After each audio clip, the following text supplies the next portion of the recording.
So what do you call yourself? Welcome to the LaTangela Show. Hey, what can I do for you this fine day? This is your destiny.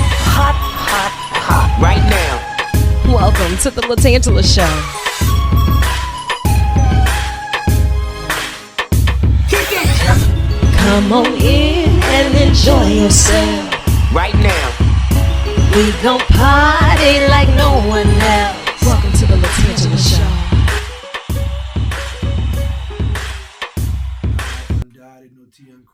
You know I'm a struggle, so I'll be trying to figure it out. Be writing and unwriting. Hey, let me ask you this. Why do you write it down? To make the vision clear. All right, but instead of typing. I do type it, but I'm a writer, so I usually have to write X, Y, Z, and circles, rectangles. I'm with you. Yeah. I just asked that. Yeah, I'm a writer. No pun intended. I just want that to be out there. Because I don't know. I might be a creator. I might be a writer. I don't know. But I feel like I got to see it on the paper. I got to. You are. There's no maybe in it. Put a apostrophe with a star underneath it. You know what I mean? Certain things. And then sometimes I have to write it and rewrite it until it resonates with me. Yeah. I'll take a word out. It's just different than typing and text and stuff. And I like to practice my penmanship too. Yeah, I got you. Yeah. And I need an excuse to use that Mont Blanc I done spent a lot of money on. Hey, So, but it's only for like special occasions though, so don't judge me. No, I'm with you. Yeah, I do the same thing. I learn from the best. You know what I mean? I do the same thing. I needed it, and I can explain it. Because, my mama should be the one. You know that Big Pen does the same thing as that Mont Blanc. Yeah, mama, but it ain't the same to me. To me. I ain't going against mama though. I know. Come on, Corey. That Big Pen does the same thing. It does. But it ain't the same to me. And look, okay, all jokes aside, I even got the pens with my website, my name, and logos, and yada, yada, yada. And as you should. These are my favorites. However,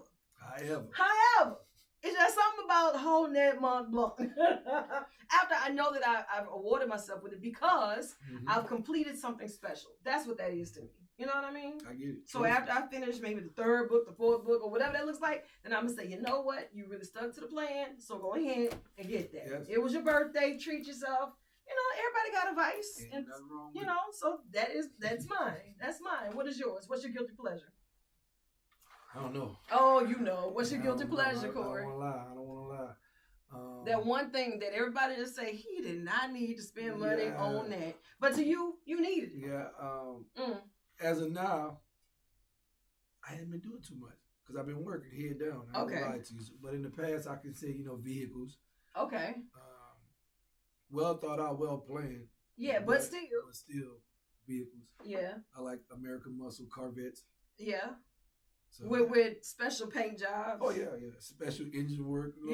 Special pipes, special noise. Vroom, vroom, vroom. Yeah. They gonna hear me before they see me. It just sounds like they ain't gonna cut off though. It's just loping like that. It ain't gonna cut off. I don't know. I can tell you, there've been several times I just I don't trust it. I'm gonna walk this way. I don't trust it. I don't trust it. That's how it's supposed to sound. Oh, really?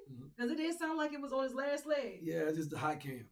And you paid for it to do that? Paid for it to do that. That's the high cams. Oh, okay. That's the intake. But that Big Pen would do the same thing as the Mont Blanc. Indeed. Hey, look, today in the hot seat on the 10 line, we have no stranger to the MIC. He is my best friend, my role model, my road dog. I mean, to the world, he is all things great, but I love to call him the humble giant. Oh, I like that. The humble giant. This man has represented on the highest platform when it comes to the NFL, 2-time Super Bowl champion with the New York Football Giants. Indeed. And of course, a former LSU Tiger standout. I could be up here with them titles all day. I ain't got the time for all that. And plus, we're going to run out of film. And I don't know if the cameraman battery got enough energy for all that. But just know he cut up on the 50-yard line and every end zone for LSU. And of course, it would only be fair that I say it all started with the humble beginnings of St. James. I mean, man is a wildcat, you know what I'm saying? So he out there making it happen, and you're still at it. Corey Webster. Hey, I need you to do the intro, the bio, wherever I go, right? I got you. Say less. Oh, wait a minute. You know what? I almost forgot. And he is also the champion of dancing for the stars with Big Buddy. That never gets old. And he got the disco ball to prove it. I was there. I synced it. I was like, who that is? That's Corey. He did it for them babies. Yes, So, yes. Yeah. Only. Yeah, because I thought about it a couple of times to back out, but and then they kept reminding me, you did a good job of reminding me, this is not about you. It's not about you. Do it for them babies. Yes. And I'm glad that you did, because you know what? You have always been a man to lead by example. And of course, above all, you're a husband, you're a father, you're a brother, you're a son, you're a friend. Corey, you wear so many hats and so many titles. How do you balance and just be, just be? Well, I don't know. You know, first of all, you know, having God at the center of all that, you know what I mean? Yeah. And not to sound cliches, but that's just what it is, you know what I mean? Right. I'm nothing before that, you know what I mean? You know, a lot of people, we try to get ahead of ourselves, but I can't do nothing without him. Absolutely. You know what I mean? It ain't nothing about me. How can I, you know, live in his image, you know what I mean? So then I come behind all that. So with doing that, it's easy. I'm living in his image, you know what I mean? So it's effortless, you know what I mean? Once we're doing that. Now, it might be hard to commit to that because, you know, we all got our vices. We all fight, you know, different demons. We all have our process. But once, you know, we see the other side of that and we, as our soul, our spirit feed off of that, yeah, it's beautiful. And, you know, when you always talk about our spirits feeding off of things, you've always been big on the consumption. What are you feeding your being, whether it is your spiritual being, your physical being, your mental being, spiritual being? Yes. Intake is something that is, it's important, and it's nothing that you can turn a blind eye or a deaf ear to. But just in your walk, you've had to learn how to balance so much and be so many different things.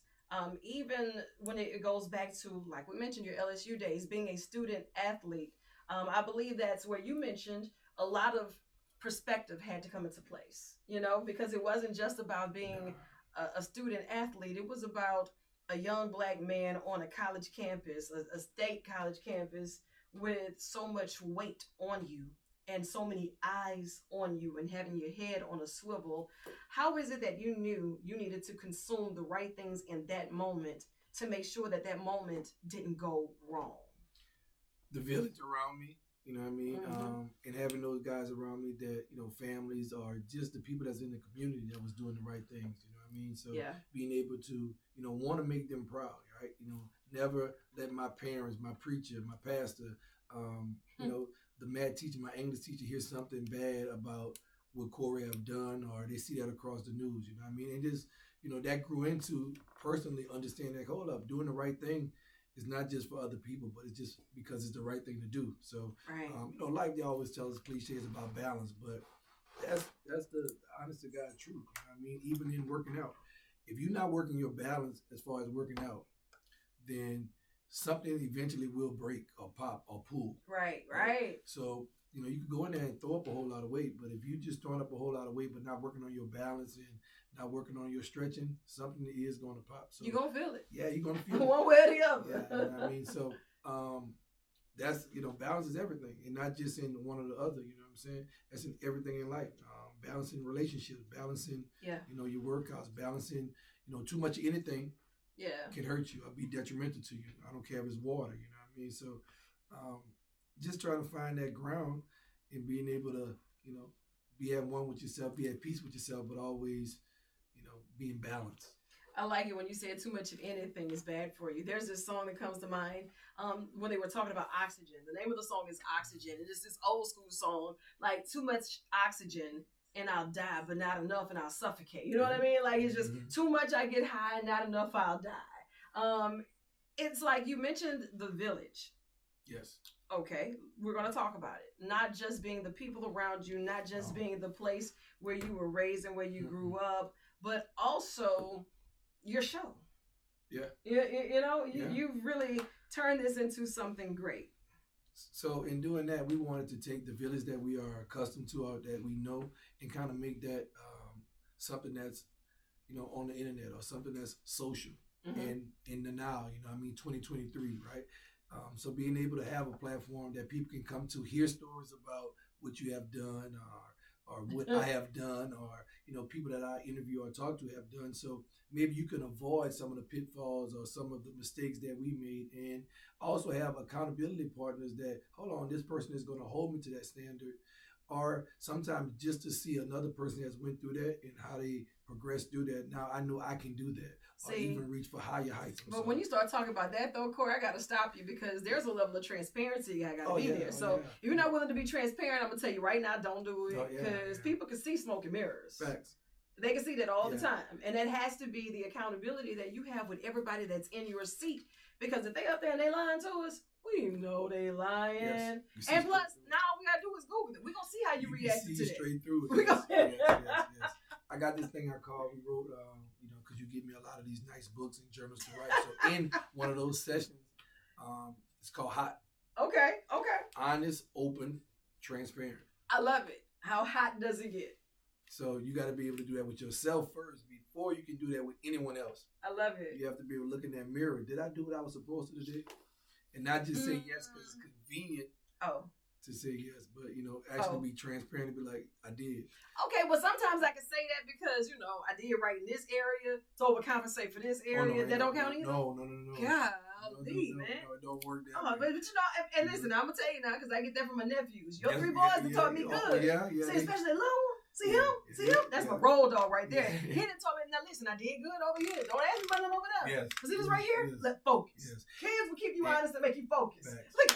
Facts. And you have people like you that continue to challenge us to say they do no wrong. What is that? What is that? He means well. And I got to correct over that too. Yeah, I know. In a humble, nice way. I know it. But being, I guess I call it like emotional intelligence. Yeah. Even in disciplining them. Because you want to give them some room to error and make mistakes, right? And you got to understand that it's probably you in them that now you're seeing. Hey, the hardest thing for any parent to do is discipline themselves out of their kid. Okay. Ain't probably. You was being nice about it. I was. Because I really want to say, Corey, that boy acting just like his daddy. What you want me to tell him? What you want us to do with it? Like, hot. Right? You just hot. Honest, open, and transparent moment. He acted just like his daddy. And if most parents can get over that, we'll be all right. That's you. That is you. But I'm really loving that. And to know the journey that has gotten you to this point. This isn't something that you decided that you wanted to do overnight and just snapped your fingers and said, all right, cool, let's go because it's the thing to do.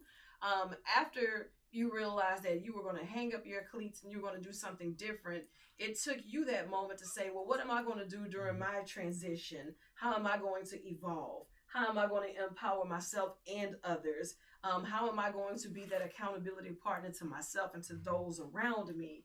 And you have found a way to do that, but you were doing that even while you were still in the league. During the off season, I'll never forget taking the field trip to your alma mater, and we're hanging out. And I gotta tell this story because Corey, it was a part of the adventure, right?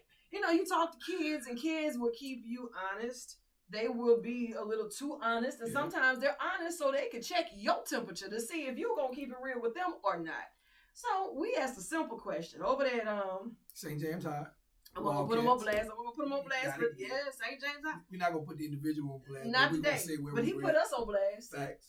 We asked a simple question. If you knew someone here today, one of your classmates, had a gun, would you tell? If yes, raise your hands. I'm telling. Yeah. I'm telling. Facts. Corey raised his hand. I'm snitching. Gonna tell. I know already told. Whatever the case may be. Then we said, all right, cool. Noticed a couple hands didn't go up. So, if you knew someone had a gun and you wouldn't tell, raise your hand. Oh boy said, all right. Corey goes running to him with a microphone. Dude, tell us why. We gotta hear what he's gonna say. Why? I mean, you bold with it, and the man tells you what? Hey, I wouldn't tell because I might be the person with the gun. I gotta go. And every teacher sat back like, oh Lord Jesus. I don't think anybody was more surprised than us. No, not at all. You know what I mean? But that's how he was feeling. That was his opinion. That was his perspective on ratting or telling or snitching or whatever the case may be. And we had no choice but to respect him in his honesty and to say, well, how many other kids really feel this way? And maybe that's why we see so many guns on campus. But if you don't create that safe space for them to be able to say that, if you don't create a safe haven in order for them to say it and to express that and to show you that this is why so many people are keeping those emotions bottled in, man, we'll never get to the root of the problem. I give him hats off to him for being able to be confident enough to say that in front of an auditorium of people. Right. In a dialogue that we was having, in the structure that we was trying to give him, just from our experience, he felt safe enough to say that. So maybe that's the one you saved. Yeah. You never know. And just being open enough to know that kids, they are going through real life situations. Sometimes we take it for granted that life is so good for us because we got running water, because we know whose house we're going to sleep at tonight, because we know we got clean clothes and food and somebody there that loves us and is responsible for us. Or, you know, we got internet to do our homework. Well, when those kids have all of those factors working against them, and then they're still trying to figure it out, and they feel like they got to fend for themselves, and they're dealing with real emotional trauma that's real life time, and they can't see the light at the end of the tunnel, and they can't talk about it. Nope. Nobody there to help. No outlets. And we living in a social media internet world where we, you know, see a lot of people highlights every day. Yeah.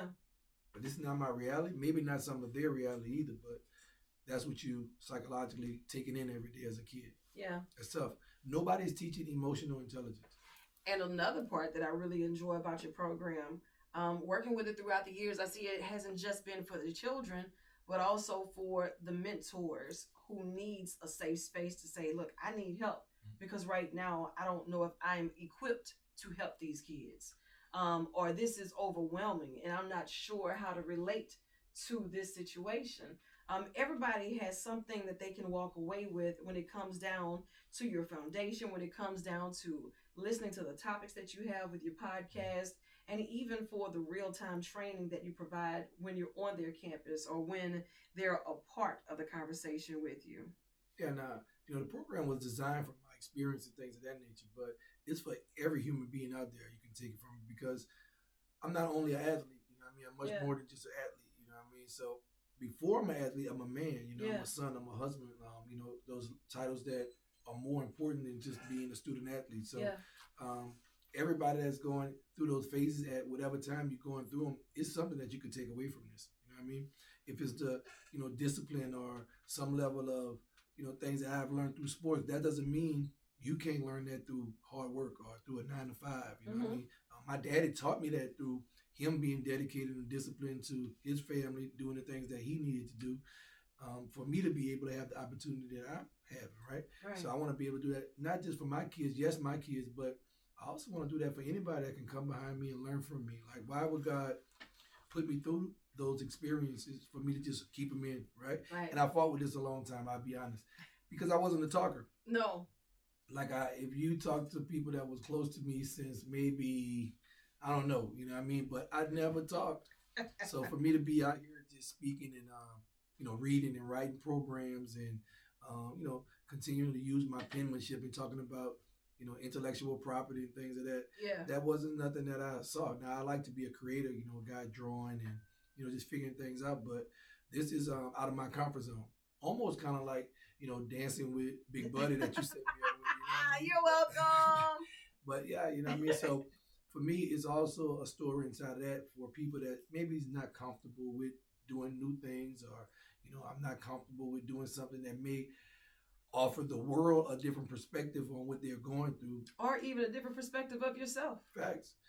Because so now I get to show that to them, and then they also get to take that and, you know, maybe do the same thing. And then a kid that's watching, or a parent that's watching, or any individual that's watching can learn from that and also open up and share. And, you know, nothing is new under the sun. You know what I mean? So we get to learn from each other. Iron sharpens iron. I'm glad you said that. Nothing is new under the sun. So now when parents say, you know, we didn't do this back then, maybe we didn't have the tools to make it as easy, but y'all did, y'all share too.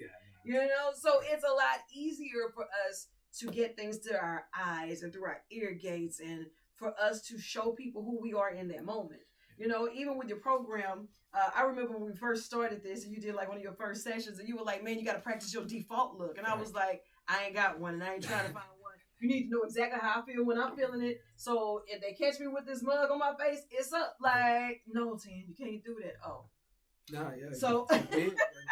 And for those who are in the moment and somebody runs up to you with a camera in your face because they want to hear you act a fool. They want that soundbite. One soundbite can ruin your entire career. One soundbite when the time is wrong can ruin every endorsement. One soundbite can catch you some charges if you say the wrong thing at the wrong time. But just think about it. Now we have social media as those soundbites, and everybody is a reporter. Everybody's media. The camera's always on. So we seeing people lose jobs because they're having a rant inside of the local grocery store. Yeah.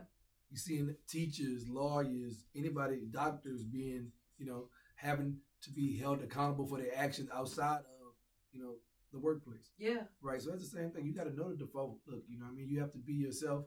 Now, I'm going to say this. It's good to have people exposed in that light, right? Because sometimes this is who they truly are. Yeah. Right. And they've been having a mask on and putting on a show for us for years. You know what I mean? So I don't wish bad on no one, but for somebody that's, really feeling that way, it's okay for them to have those feelings and come out. And I'm not going to judge them. I'm just going to trust them to be who they're showing me to be. That part. But for somebody that's not aware of their default look and they're coming there and, they may be a nice person, but because of what they're going through is showing on their face every day and they look mean and you're approaching them and they don't even know how they're being perceived. Just making them aware of their default look is big for them so they can be able to, change that and make somebody else day a little better because they do that. Yeah. And just to be conscious of that, it makes a world of difference. And it doesn't matter if it's just in sports. That's just in any professional realm and your personal life. It's important for us to really just focus on being a better version of ourselves. What does that look like? Do you want to be a better coworker, a better friend, a better wife, a better husband, a better daughter, a better son? Like, at what point do we get to where we're honest enough with ourselves to say, I'm not really good here. I'm not okay right now. I could tighten up with this, that, and that. During the pandemic, that was the time I had to realize, look, I was forced to see it. We got to slow down. You couldn't mask it through working so much. You had to slow down in those moments. And that's when the silence grew really loud. So it's either you're going to keep it as is or you have enough time to work on it. But we should be running out of excuses at this point. And we shouldn't wait for it to get so bad to where we feel like we can't get it right. Yeah, well, stand in the moment. And what I mean by that is, never believe in how great they say you are. Yeah, you always say that. Always never believe how bad they say you are. Right. Always just know you're somewhere in the middle working to be a better version of yourself. Yeah. Sometimes we get caught up in reading the newspaper clippings or watching the sports channels or the life channels that say, man, you're great. But take that with a grain of salt. Have a 24-hour rule. You know what I mean? And always know that you're working to be a better version of yourself. Yeah. I don't know. I kind of want to hold on to the, hey, you're great, so a little longer than 24 hours. Can I get at least 72 before that? Because they don't come as often as the ones that you suck. So, I mean, it's just, facts. Let me hold on to at least 72. Let's do a 72, 24 hour. You want to change 72 for the you greats and maybe like 24 hours for the you suck.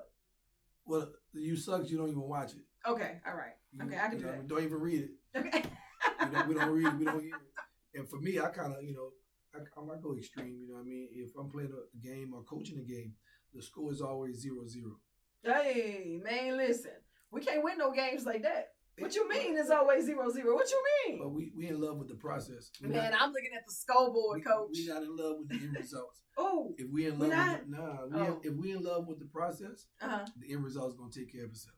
This is true. So we can't even glance at the scoreboard. No. Okay. I take you out the game. If I'm a coach and you on the sideline counting, even my little 6-year-olds and my 7-year-olds, you up there count. We winning. You come sit next to me.